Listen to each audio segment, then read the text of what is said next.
आपने 3 दिन का उपवास किया, दशमी, एकादशी और द्वादशी, ये 3 दिन का उपवास किया।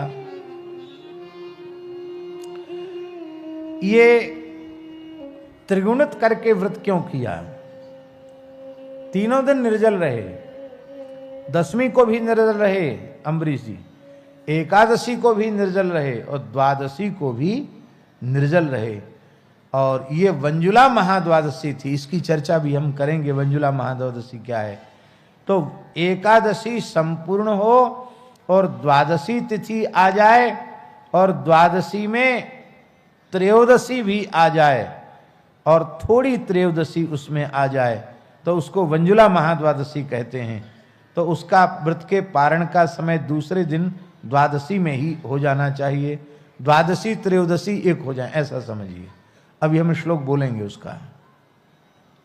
और वैसे भी एकादशी का व्रत 3 दिन का व्रत है, हम लोग उसको 1 दिन का व्रत मानते हैं।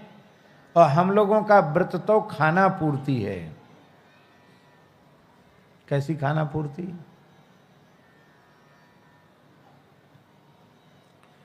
विनोद में लोग कहते हैं कि एकादशी है ना, 11 बार तक फलाहार करोगे तो व्रत भंग नहीं होगा, क्योंकि एकादशी है, एकादश माने 11 होता है। हाँ, इससे ज्यादा करोगे तो विचार करना पड़ेगा कि कहीं व्रत भंग हो गया क्या। हा? महीना भर में 15 दिन में जितना गरिष्ठ नहीं पाते हैं उतना गरिष्ठ एकादशी को पहले से विचार करने लग जाते हैं। इस बार रबड़ी बनाएंगे कि मलाई के मालपुआ बनाएंगे कि खोवा के गुलाब जामुन बनाएंगे कि सिंघाड़े का हलवा बनाएंगे कि छेना की खीर बनाएंगे कि मखाने की खीर बनाएंगे, काय काय की भुजिया बनाएंगे। हाँ महाराज, इतने व्यंजन एकादशी के। एक पंजाबी भगत था, वो कहता था, गुरुजी ये महिलाएं व्रत क्यों करती हैं? कि क्यों करती? सेहत बनाने के लिए। क्योंकि ऐसे तो खाने में रूखा सूखा मिलेगा और व्रत के नाम पर हलवा है, खीर है, बढ़िया रबड़ी है, मलाई है, बढ़िया पौष्टिक चीज खाने को मिलेगी, दूध पीने को मिलेगा। बोलो भक्तवत्सल भगवान की। तो हम लोग तो केवल अन्न नहीं खाना चाहिए, इस दोष से बचते हैं। और हम ये भी कह रहे हैं कि जिसके शरीर की जैसी सामर्थ्य हो वैसा ही करना चाहिए। और आप व्रत करो और सामर्थ्य से बाहर हो और बीमार हो जाओ, फिर भजन साधन आपका छूट जाए, ये अच्छी बात नहीं है। पर एकादशी को एकादशी के जैसा ही करना चाहिए, बहुत अधिक कचरम कूट नहीं खाना चाहिए। एकादशी के नाम पर सूक्ष्म सात्विक आहार होना चाहिए जिससे रात्रि जागरण संभव हो सके, क्योंकि एकादशी में रात्रि जागरण की विशेष महिमा है। तो एकादशी का व्रत बाबा 3 दिन का है। दशमी को एक आहार, एक समय भोजन, भूमि शयन, ब्रह्मचर्य का पालन। और फिर एकादशी को एक बार फलाहार, रात्रि जागरण। फिर द्वादशी को एक ही बार पारण के समय जो लेना है, उसके बाद दोबारा कुछ नहीं खाना है। तो 3 दिन का व्रत हो गया कि नहीं? दशमी को रात्रि में नहीं खाना है, सवेरे बाल भोग भी नहीं करना, एकाहार लेना है। द्वादशी को भी एकाहार लेना है। और एकादशी जैसी आराम हो जाएंगी, दंडोत करके चली जाएंगी। भैया ये भूखों मर रहे हो, या के पास रह के हम क्या करेंगे? तो हम तो बीमारियों को भी बढ़िया बढ़िया माल खिलाते हैं, तो बीमारी हमको छोड़ के नहीं जाती।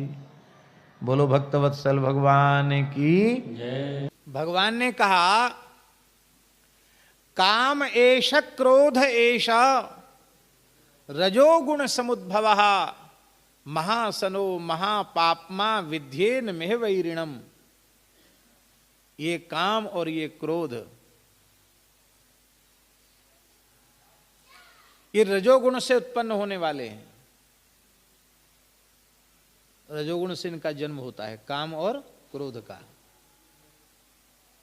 महाअशनः, अशनः का अर्थ है इनकी भूख बड़ी तेज है, इनका पेट कभी भरता ही नहीं, काम का पेट नहीं भरता और क्रोध का भी पेट नहीं भरता।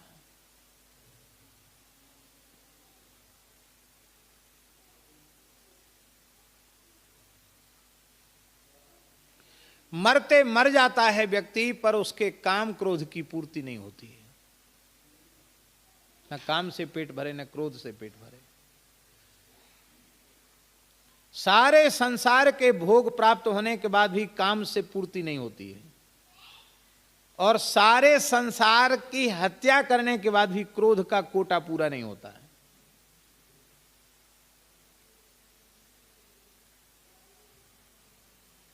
ये महाअशना, महापापमा, बड़े पापी हैं, बड़े दुष्ट हैं। हे अर्जुन, विध्येन मिह वैरिणम, इह माने अस्मिन लोके, इस लोक में, इस संसार में, इस जीवन में, इनको ही तुम अपना सबसे बड़ा दुश्मन मानो। ये जो तुम्हारे सामने खड़े हैं ये तुम्हारे शत्रु नहीं हैं, तुम्हारे काम क्रोध ही तुम्हारे शत्रु हैं। इनको समाप्त कर दो। बात तो पूरी हो गई थी भगवान की, लेकिन इसी प्रकरण को भगवान ने जब आगे बढ़ाया तो क्या कहा? अंतिम बात, क्रोध को किनारे कर दिया भगवान ने, क्रोध को हटा दिया। बोले देखो, दो को हटाने की बात कहेंगे तो लोग कहेंगे कि क्रोध को हटावें कि काम को। बोले हटा दो क्रोध को, काम को ही हटा दो। क्रोध को जाने दो, उपेक्षा कर दो उसकी, काम को हटा दो। इसलिए भगवान ने कहा, जहि शत्रुम महाबाहो काम रूपम दुराशदम। हे महाबाहु अर्जुन, तुम काम रूपी दुर्धर्ष शत्रु को जही माने मार डालो, इस काम को समाप्त कर दो। आप लोग कहेंगे क्रोध से तो हिंसा होती है, काम तो उतना बड़ा नहीं। क्रोध प्रत्यक्ष में क्रोध बड़ा दिखाई पड़ता है, काम से ज्यादा क्रोध दिखाई पड़ता है। क्रोध को भगवान ने उपेक्षित क्यों कर दिया, ये प्रश्न है। इसका उत्तर है कि काम के निवृत्त होने पर क्रोध अपने आप निवृत्त हो जाता है।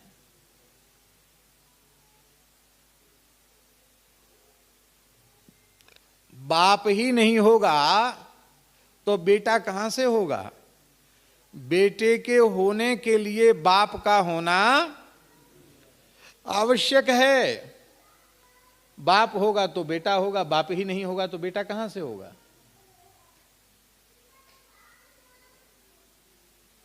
काम जो है वो बाप है और क्रोध उसका बेटा है। कामात क्रोधो भी जायते, गीता में भगवान काम से क्रोध की उत्पत्ति होती है।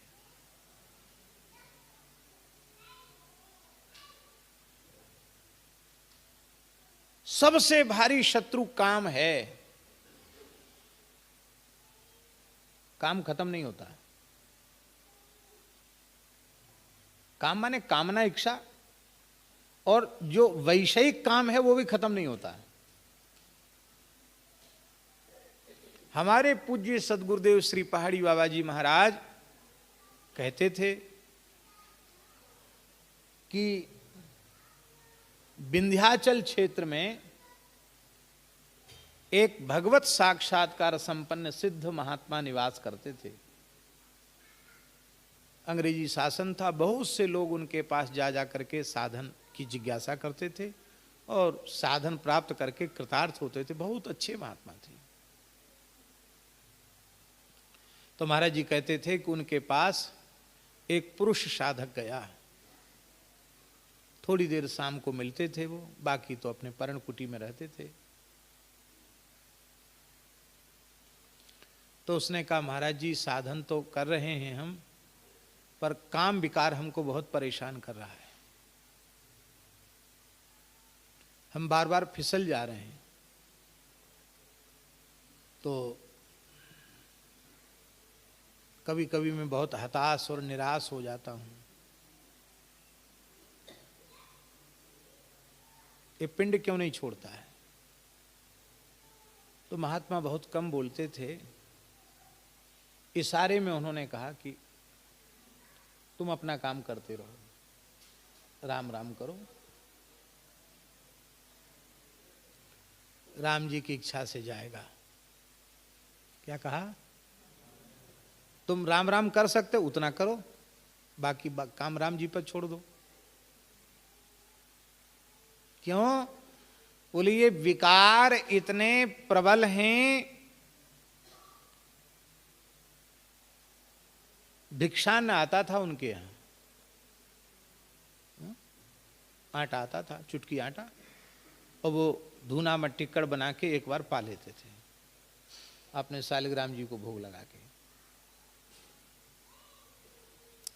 तो उनके भिक्षा पात्र में जो आटा रखा था उसको एक मुट्ठी आटा भर करके उन्होंने ऐसे दिखाया और कहा कि जब तक एक मुट्ठी आटा भी पेट में जाता रहेगा तब तक विकार रहेगा। क्यों? क्योंकि शरीर विकार से ही पैदा हुआ है। किससे पैदा हुआ शरीर?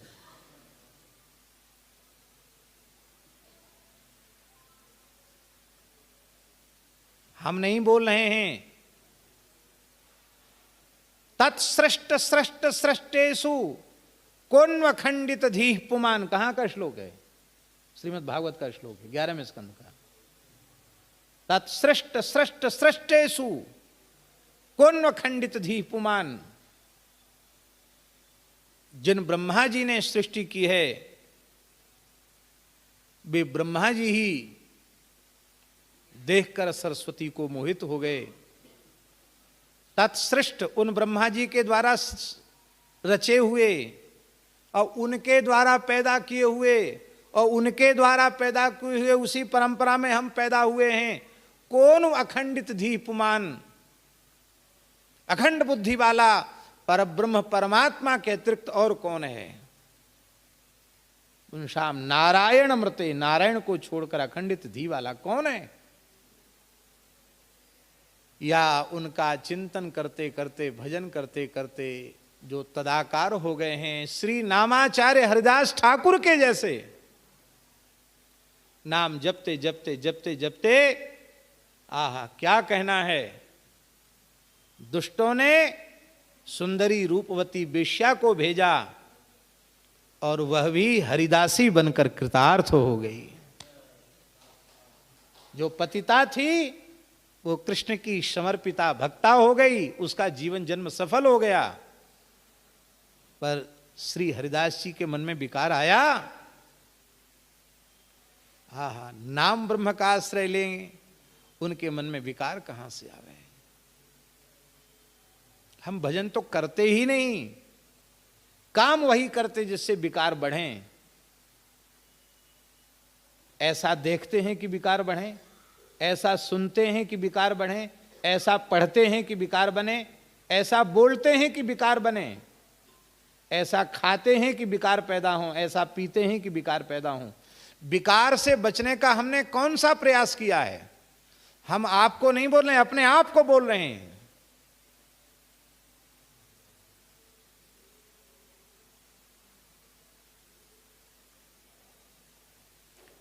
मेरी विनम्र प्रार्थना है, हम लोगों ने ठेका ले रखा है दूसरों के दोषों को देखने का, अपने आप को देखना चालू कर दो, दूसरों की ओर देखना बंद कर दो।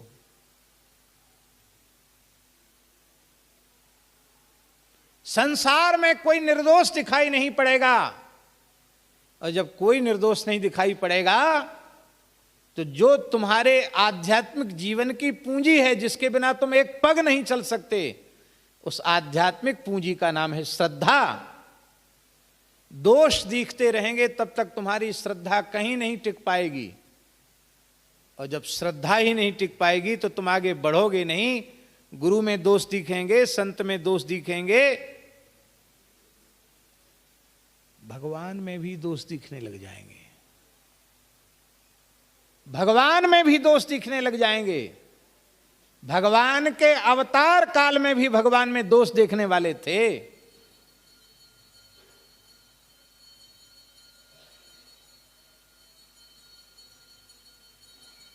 लेकिन हमने अपने दोषों को देखने का तो विचार ही नहीं किया, दूसरों के दोषों को देखने का मानो ठेकेदार भगवान ने हमको बना दिया है।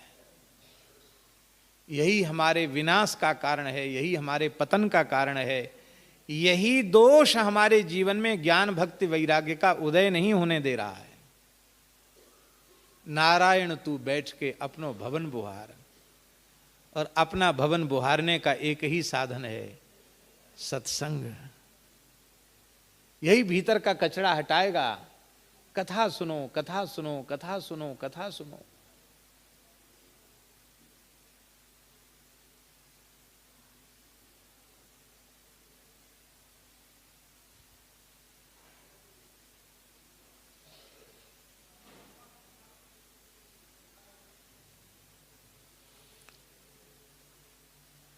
काम की जड़ क्या है? तो काम बहुत प्रबल है। महात्मा ने क्या कहा? एक मुट्ठी आटा उठाया और दिखाया। तब तक एक नारी साधिका बैठी थी, उसने भी कहा कि बाबा जी मैं भी भजन तो करती हूं पर इस विकार से बहुत परेशान हूं, क्या करूं? तो बाबा मुस्कुराए और उन्होंने अपने धूना की एक मुट्ठी राख उठा करके दिखाई। क्या दिखाई? एक मुट्ठी भस्म। मानो उनका कहना था भजन करो, ये तो शरीर मुट्ठी भर राख हो जाएगा तो भी चित्त पर विकार के संस्कार बने रहेंगे यदि ईमानदारी से भजन नहीं किया तो। पूज्य श्री रमन रीति वाले महाराज जी ने एक बात बहुत अच्छी कही, इसका अनर्थ मत करना, इसको अपने दुर्गुण के पोषण के अर्थ में मत लेना, क्योंकि सत्पुरुषों की वाणी उसका स्तर बहुत ऊंचा होता है। आओ बाबा,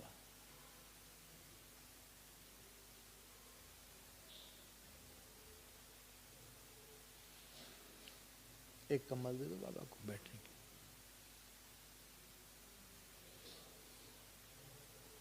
उसका स्तर बहुत ऊंचा होता है।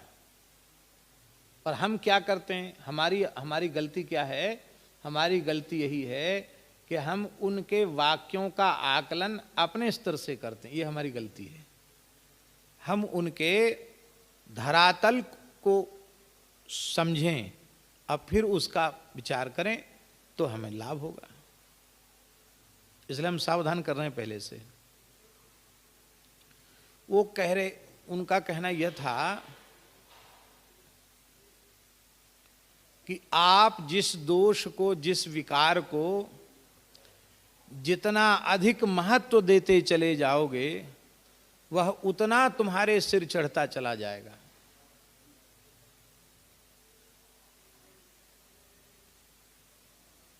स्वाभाविक बात है बाबा।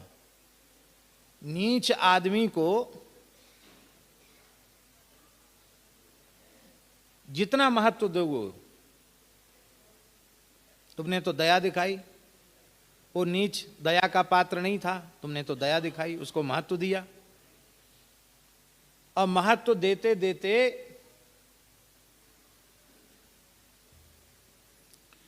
ऐसी स्थिति बनेगी कि जो व्यक्ति तुम्हारे सामने भी खड़े होने लायक नहीं था उसको तुमने पास में बुला लिया और नीचे बैठने लगा। अरे बोले इस कुर्सी पे बैठो, वो कुर्सी पर नहीं बैठेगा, थोड़ी ही दिन बाद तुम्हारी खोपड़ी पर बैठेगा। और उसको निगलेक्ट कर दो, उसकी उपेक्षा कर दो। उपेक्षा करने से धीरे धीरे धीरे धीरे अपने आप कमजोर पड़ जाएगा।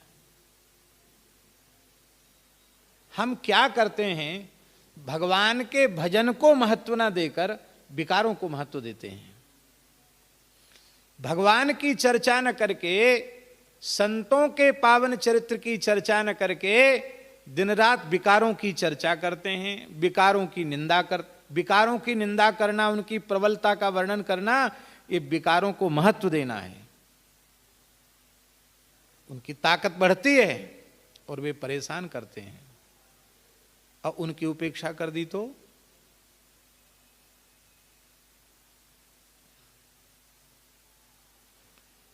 फालतू खोपड़ी शैतान की। किसकी खोपड़ी फालतू होती है? शैतान की। चाहे गैया की रोटी बनाने में, और चाहे भंडारा कराने में, और चाहे गैया का गोबर उठाने में, चाहे मजीरा लेकर कीर्तन करने में, या कथा कहने में, या कथा सुनने में, प्रातः काल से लेकर रात्रि पर्यंत अपने आप को इतना व्यस्त कर दो, इन विकारों की ओर देखने की फुर्सत तुम्हें न मिले। थक के सो जाओ, बेहोश हो जाओ, सो नहीं जाओ, बेहोश हो जाओ, निढाल होके गिर जाओ। माला तो फेरना नहीं है, कथा सुनना नहीं है, कीर्तन करना नहीं है, नाम जप करना नहीं है, सदग्रंथों का स्वाध्याय करना नहीं है, गुरुजनों के पास रहकर भी निश्चल निष्कपट व्यवहार करना नहीं है। विकार क्या करेंगे? बोलो। इसलिए इनकी परवाह मत करो, इनकी चिंता मत करो, भगवान का चिंतन करो। अपने आप को साधन में अत्यंत व्यस्त कर दो, फालतू मत छोड़ो, फालतू मत रखो। एक और बात कह दें,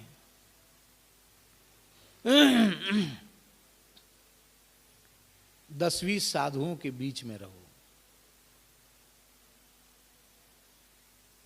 अकेले कोठरी, अकेले कमरे में मत रहो।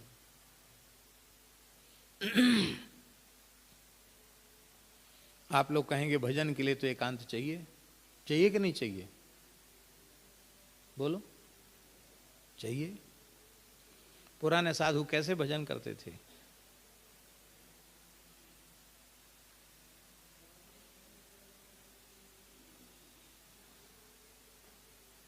एक गमछा लिया, ऐसे ऐसे गमछा लिया, देखा होगा आपने, ऐसे डाल लिया, ऐसे। ये तो बहुत पतला है, ऐसे मोटा कपड़ा हमने देखा है, कंबल, गूदड़ी, मोटा चादर एड़ियों के नीचे लगा लिया। इतना बढ़िया कोठरी, इतना बढ़िया कमरा तैयार हो गया, और कान में कुंची लगा लेते। कुंची जानते हैं ना, चाबी को कुंची कहते हैं, भजन की कुंची नहीं जानते।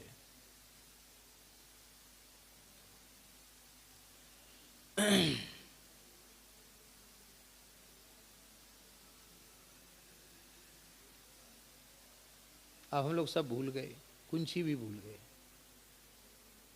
पुराने संतों का श्रृंगार था कुंची, साधकों का। अपने कान के छेद के नाप की तुलसी की एक लकड़ी, उसके नाप की बनाते थे, उसको थोड़ा बढ़िया से घिस करके, रेत करके, और कुछ दिन घी में डाल देते, तो घी में डालने से वो स्निग्ध हो जाती, उसमें फिर कठोरपन नहीं रह जाता। फिर उसको भजन के समय ढट्ठा डाल दिए, तुलसी की लकड़ी कान में डाल ली, उसको कहते थे कुंची। सिद्धांत पटल में प्रथम कुंची मंत्र, द्वितीय कुंची मंत्र भी लिखा हुआ है। मंत्र पढ़ के कुंची लगाते, कुंची लगाकर भजन में बैठ गए। बाहर का शब्द तो सुनाई नहीं पड़ेगा, और भीतर का जो शब्द है अनहद, वो धीरे धीरे सुनाई पड़ने लग जाएगा। अनहद नाद नाम कर पूजा, ब्रह्म सत्य सम देव न दूजा।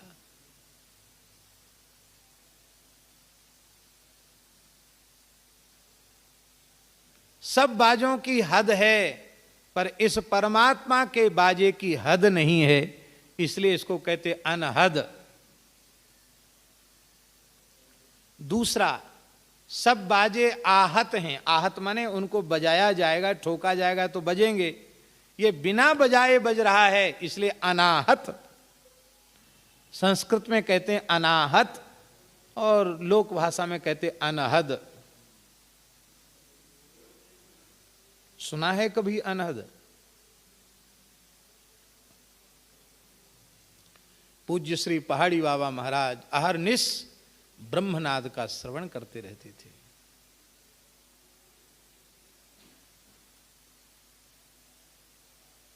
और जब अभ्यास हो जाता है तो कुंची लगाने की भी जरूरत नहीं पड़ती, हजारों के बीच में बैठ करके उस नाद की मस्ती में योगी झूमता रहता है। 10 प्रकार के शब्द होते हैं, उनमें सबसे अंतिम में मेघ गर्जन है। भीतर की बांसुरी, भीतर की बीणा जो बजती है, उसकी मिठास बाहर का कोई वाद्य यंत्र प्राप्त ही नहीं कर सकता है। इतना मधुर संगीत है भीतर का। पर हमें परनिंदा पर चर्चा सुनने से फुर्सत कहां है।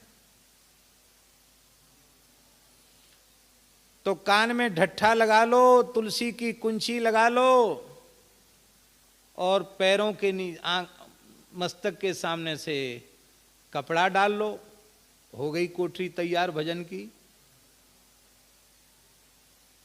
एकांत में ही विकार अधिक प्रबल होते हैं। पूज्य श्री संपूर्णानंद जी महाराज ने कहा कि साधक निश्चय कर ले कि हम 24 घंटे मैदान में रहेंगे, आवरण के भीतर जाएंगे ही नहीं। और जो व्यक्ति सामने पड़ेगा, पशु पक्षी कीट पतंग स्त्री पुरुष, मन ही मन नारायण कहकर उसे प्रणाम करेंगे। कहते इस वृत्ति से कोई 6 महीने रह जाए तो सारा संसार उसको नारायण के स्वरूप में दिखाई देने लग जाएगा।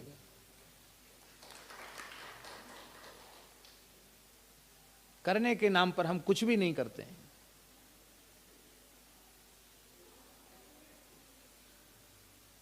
एक बात। दूसरी बात,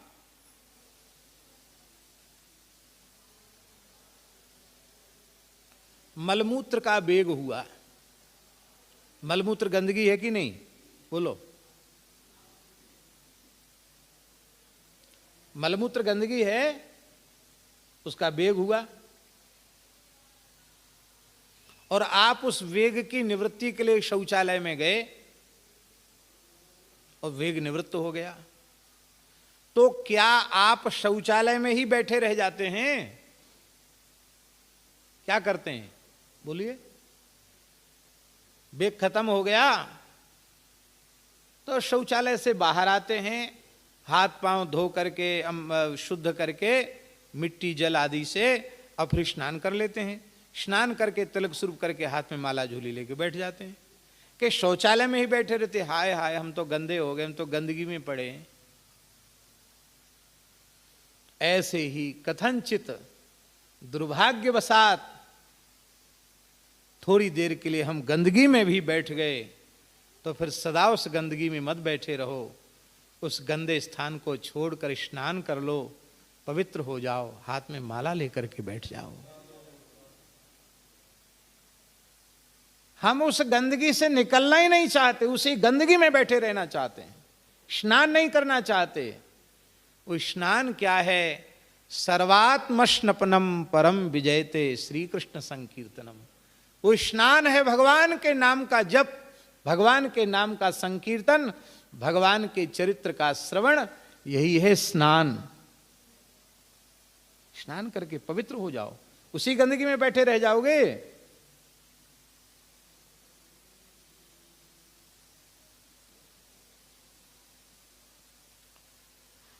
क्या कहना। हाँ, तो हम ये कह रहे थे कि काम को गोस्वामी जी ने यहां सबसे पहले इसलिए लिया कि क्रोध बड़ी चीज नहीं है, काम को मिटा दो क्रोध मिट जाएगा।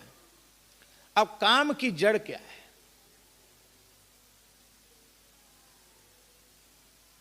क्योंकि काम ही सबसे प्रबल शत्रु है। उसको मिटाना है। इसकी जड़ है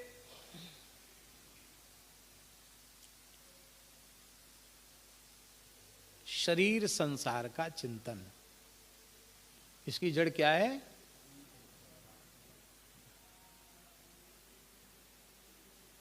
इसी को भगवान श्री कृष्ण ने विषय चिंतन का नाम दिया है।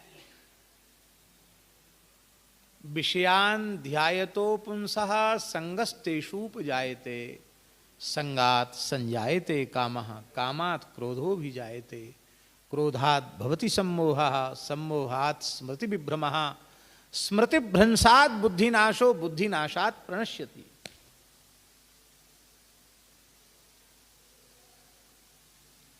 भगवत चिंतन छोड़ करके जब विषय चिंतन व्यक्ति को होने लग जाता है तो उन विषयों के प्रति उसकी आसक्ति उत्पन्न हो जाती है। फिर जब वे आसक्ति होती तो वे विषय प्रिय लगने लग जाते हैं, और जब वे प्रिय लगने लग जाते हैं तो उनकी प्राप्ति के प्रयत्न में वह जुट जाता है। कैसे जुट जाता है?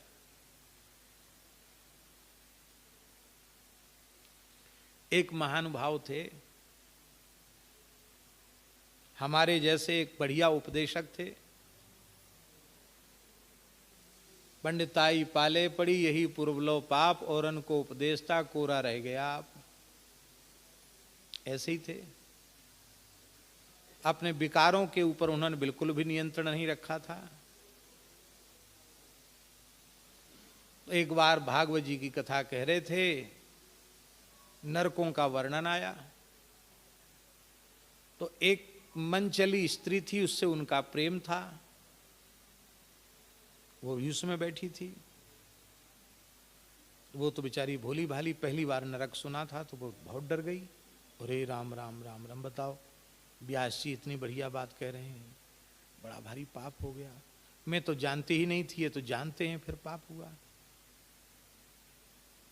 फिर उन्होंने उसको संगस्तेषु उपजायते के ऊपर सुना रहे हैं। ये विषय प्रिय लगने लग जाते हैं तो उसकी प्राप्ति का प्रयत्न व्यक्ति करता है। फिर धर्म अधर्म शास्त्र विधि निषेध सबको किनारे रख देता है। तो उसने उस देवी को कहा कि तुम हमको मिलो। उसने कहा अब हमारा तुम्हारा मिलना नहीं होगा। क्यों? बोले इसलिए नहीं होगा कि कल हमने नरक का वर्णन सुन लिया कि एक खंभा है, उस खंभे को एकदम लोहे के खंभे को आग में तपा के लाल कर दिया जाता है, और जो स्त्री ऐसा करती उस खंभे से उसको आलिंगन कराया जाता है। जो पुरुष ऐसा करता उसको भी लोहे के लाल धकते हुए खंभे से आलिंगन कराया जाता है।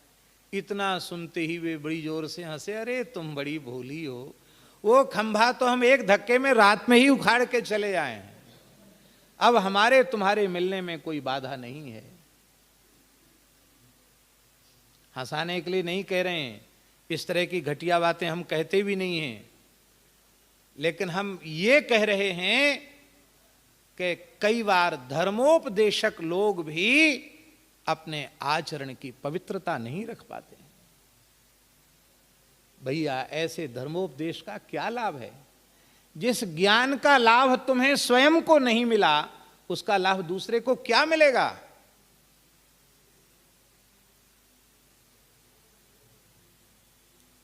हम असत चिंतन छोड़ें, सच्चिंतन करें। भगवान और भगवान के भक्तों के पवित्र नाम रूप गुण का चिंतन करें। तो किस में आसक्ति होगी? भगवान में आसक्ति होगी, गुरु में आसक्ति होगी, संतों में आसक्ति होगी। तो उनका संग करेगा, और उनका संग करेगा तो संगस्ते स्वथते प्रार्थ्या संग दोष हराहिते। जब ऐसे संतों का संग करेगा तो आसक्ति का दोष ही समाप्त हो जाएगा। यह है काम को निर्मूल करने का साधन। काम से क्रोध पैदा होगा, क्रोध से मोह उत्पन्न होगा, स्मृति नष्ट हो जाएगी, बुद्धि बिगड़ जाएगी, बुद्धि का नाश हो जाएगा, और बुद्धि नाश होगा तो सर्वम प्रणश्यति, बुद्धि नाश हुआ कि सर्वनाश हो गया। इसलिए काम को सबसे भयंकर कहा। श्री मलुकदास जी महाराज कह रहे हैं, वहां न कोई पहुंचा। कहां कहां बाबा? वहां कहां? वहां न कोई पहुंचा, जहां बसत हैं राम। महाविकट वह पंथ है, पेड़ा मारे काम। काम ही पेड़ा मार देता है। तब क्या करें भाई? बोले इस काम को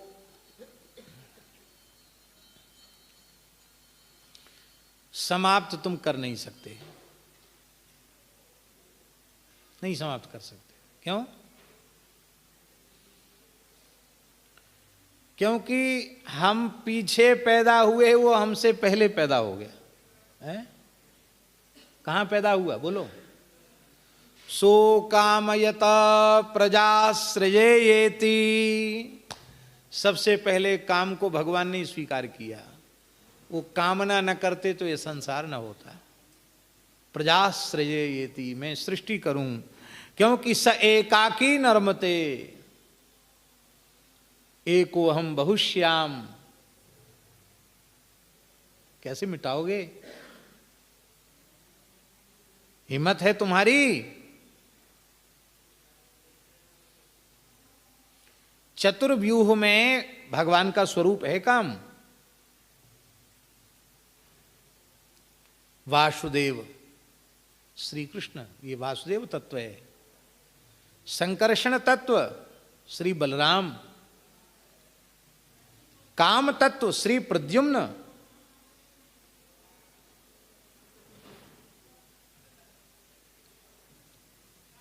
संकर्षण वासुदेव, संकर्षण, प्रद्युम्न और अनिरुद्ध, ये चार हैं।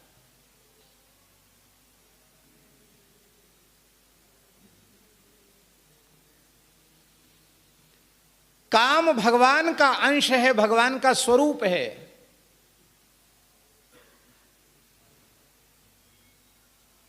बहुत अच्छी चीज है भगवान ने हमको दी है काम। क्यों?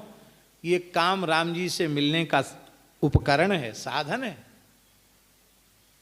काम मिलावे राम सो, ये काम राम जी से मिला देगा। काम मिलावे राम सो, जो यह राखे जीत।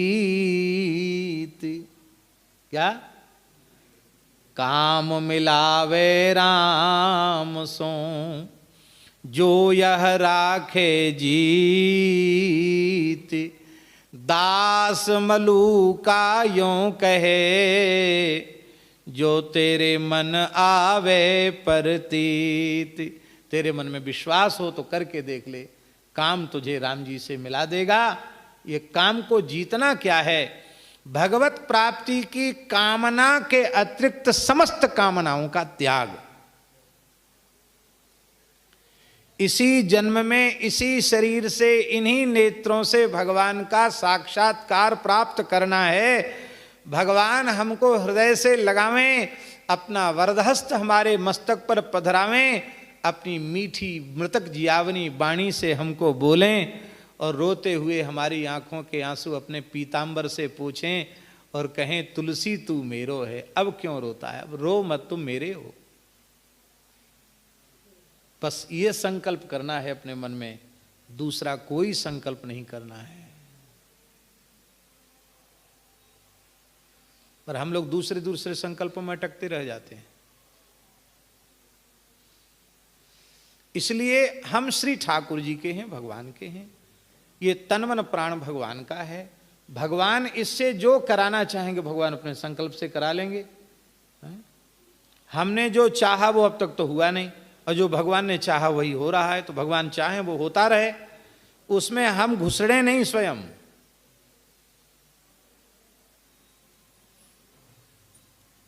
क्या करें, हमारे खुद की समझ में नहीं आ रही है ये बात, पर किसी भाग्यशाली की समझ में आ जाए तो उसका काम बन जाएगा। बार बार अच्छी नहीं लगती बात, क्योंकि हमारे जीवन में नहीं है, पर सच्ची बात यह है कि भगवत प्राप्ति के संकल्प को त्याग कर परमार्थ का संकल्प भी भगवान की प्रचंड माया है। परमार्थ के नाम पर भी जीव भगवत प्राप्ति से विमुख हो जाता है। जिसको परमार्थ हमने मान रखा है ना, उसके लिए धन की जरूरत है, और धन के संग्रह के लिए तमाम हथकंडे अपनाने पड़ते हैं। कितने लोगों की जेब काटनी पड़ती है, जेब काटना है, हाँ।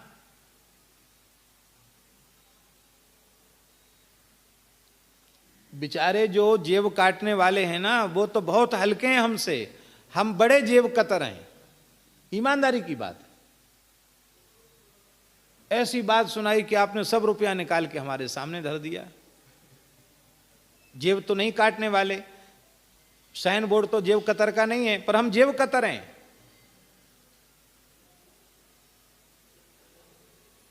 कोई संकल्प न हो, कमंडल में जल भरा है, कोई प्यासा आया, पानी पिला दिया, साधु की प्याऊ खुल गई। हाँ, भगवान अपने आप व्यवस्था करें और प्याऊ बन जाए तो अपने कोई बाधा नहीं, लेकिन हम प्याऊ के लिए जमीन खरीदें, फिर लोगों से धन कहें कि भैया यहाँ पानी की बहुत जरूरत है, बोरिंग कराओ, फिर किसी को कहें टंकी बनाओ, रसीद कट्ठा छपावें, पैसा बटोरें। तो ऐसी प्याऊ बनाने की हमको आवश्यकता नहीं जिससे माला छूट जाए, भजन छूट जाए।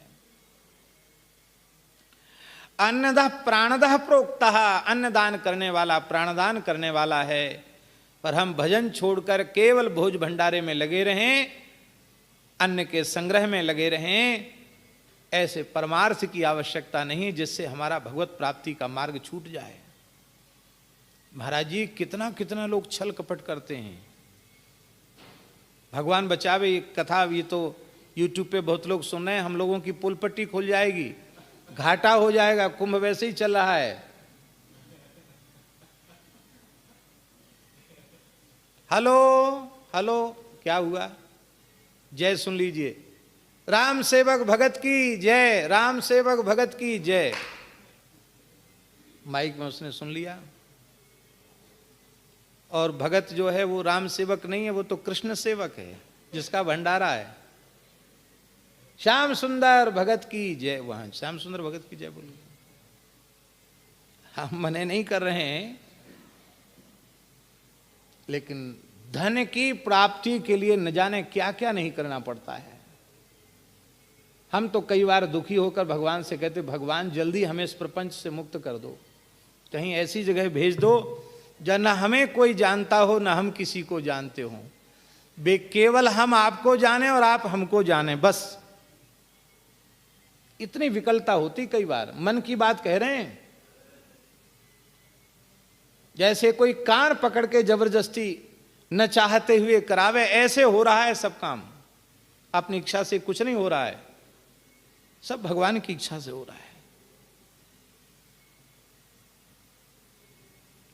क्यों? इसमें प्रवृत्ति नहीं है, मन की रुचि नहीं है। हो रहा है, बस हो ही रहा है।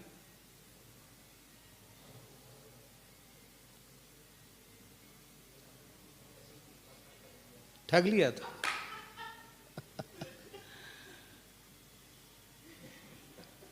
रोटी मांग के लाए अथवा धूनी पर टिक्कड़ बनाया, कोई भूखा आ गया, उसमें से एक रोटी में से भी एक टुकड़ा दे दिया, हमारा भंडारा चल गया, हमारा नक्षत्र हो गया।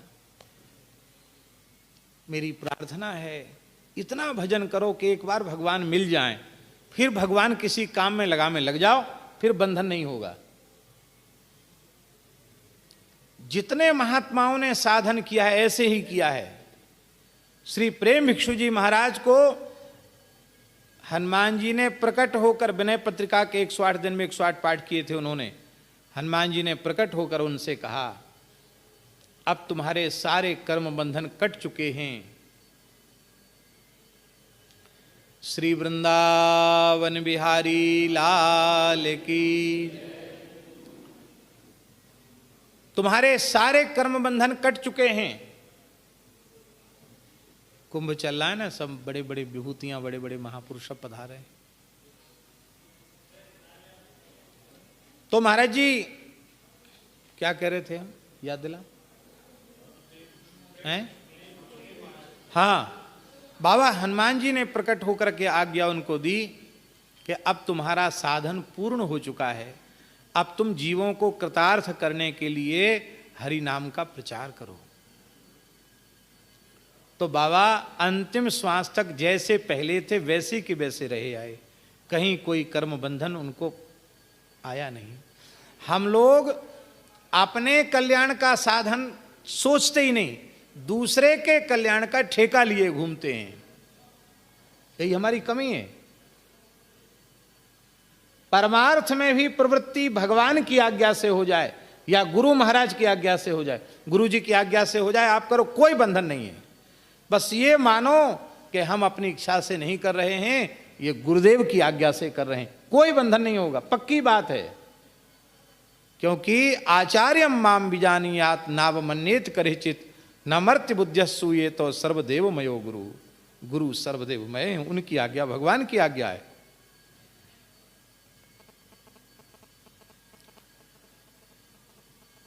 इसलिए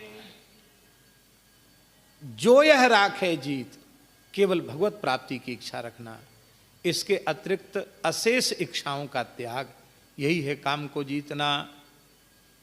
भरत जी के समान आपुनि दारुण दीनता, सबहि कहूँ सिरुनाए, देखे बिन रघुनाथ पद,